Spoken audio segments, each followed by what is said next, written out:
Если посмотреть средства массовой информации, такую волну негативных взаимоотношений с Россией посеяли, что это не в наших интересах.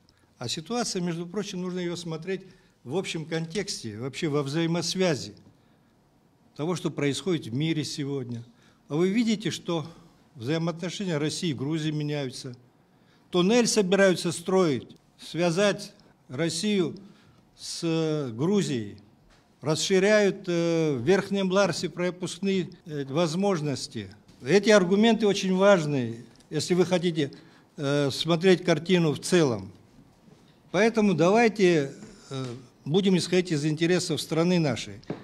Я хочу вам сказать, что при таком расслоении в обществе, при таком раздрае никакой перспективы для нашего государства быть не может. Соединенные Штаты Америки – одно из самых могущественных государств в мире.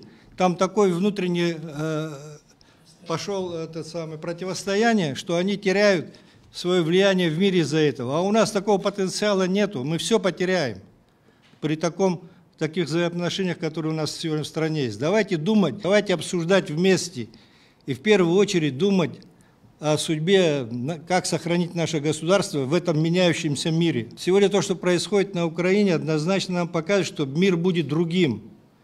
И какова наша роль будет, как в этом регионе, все это нужно сейчас думать. Потому что когда такие потрясения в мире были, мы всегда страдали, маленькие всегда страдают. Поэтому нынешнему соглашению определены сроки конечные, на какой срок земля в аренду передается, на 49 лет.